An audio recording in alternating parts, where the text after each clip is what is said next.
बेहद खतरनाक मिशन चालू किया हुआ है प्रधानमंत्री जी ने, बहुत ही खतरनाक। जितने बीजेपी के नेता हैं उनको सबको निपटा देंगे। उनके लिए किसका नंबर है? योगी आदित्यनाथ।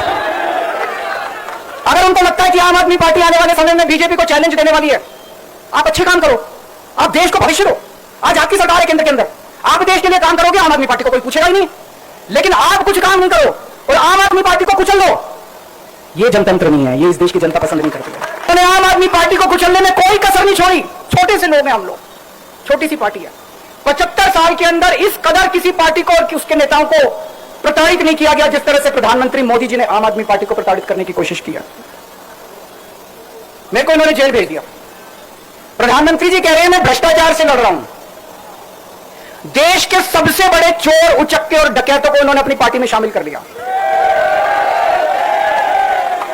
जिन लोगों को 10 दिन पहले मोदी जी कहते थे 70,000 करोड़ का इसने घोटाला कर दिया, थोड़े दिन के बाद उसी आदमी को अपनी पार्टी में शामिल करके किसी को डिप्टी सीएम बना देते हैं, किसी को मंत्री बना देते हैं और उनके सारे ईडी और सीबीआई के मामले खत्म कर देते हैं और कहते हैं मैं भ्रष्टाचार से लड़ रहा हूं। तुम देश के सारे चोर उचक्के डकैतों को अपनी पार्टी में शामिल कर लो और केजरीवाल को जेल भेज दो और कहो मैं भ्रष्टाचार के खिलाफ लड़ रहा हूं। तो आप भ्रष्टाचार के खिलाफ नहीं लड़ रहे प्रधानमंत्री जी, आप देशवासियों को बेवकूफ मत समझो। एक बेहद खतरनाक मिशन चालू किया हुआ है प्रधानमंत्री जी ने, बहुत ही खतरनाक। देशवासियों को यह समझने की, अब जो मैं बोलने जा रहा हूं, समझने की जरूरत है। उस मिशन का नाम है वन नेशन वन लीडर। देश के सारे नेताओं को खत्म करना चाहते हैं मोदी जी और इसको 2 स्तर के ऊपर इस मिशन को चला रहे हैं। जितने विपक्ष के नेता हैं उनको जेल भेजेंगे और जितने बीजेपी के नेता हैं उनको सबको निपटा देंगे, उनकी राजनीति खत्म करते जाएंगे, उनको सबको निपटाते जाएंगे।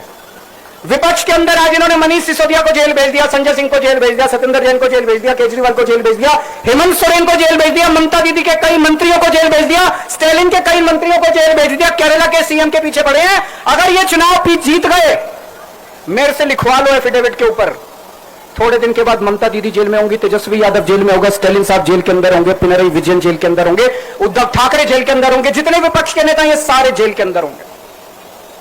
अगर ये चुनाव जीत गए, इन्होंने बीजेपी का एक नेता नहीं छोड़ा।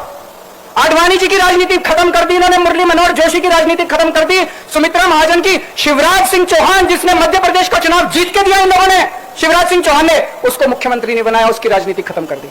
वसुंधरा राजे की जो राजनीति खत्म कर दी इन्होंने, खट्टर साहब की राजनीति खत्म कर दी, डॉक्टर रमन सिंह की राजनीति खत्म कर दी। अब अगला किसका नंबर है? योगी आदित्यनाथ। अगर ये चुनाव जीत गए, मेरे से लिखवा लो, 2 महीने के अंदर उत्तर प्रदेश का मुख्यमंत्री बदल देंगे ये लोग। योगी आदित्यनाथ की राजनीति खत्म करेंगे, उनको भी निपटा देंगे ये लोग। यही तानाशाही है दोस्तों। वन नेशन वन लीडर ये चाहते हैं, एक ही तानाशाह इस देश के अंदर बचेगा। 140 आज मैं आप लोगों से भीख मांगने के लिए आया हूं, 140 करोड़ लोगों से, 140 करोड़ लोगों से भीख मांगने के लिए आया हूं। मेरे देश को बचा लो, मेरे भारतवर्ष को बचा लो, मेरा भारत बहुत महान है। इस तानाशाही से बचा लो मेरे दोस्त, मेरे देश को।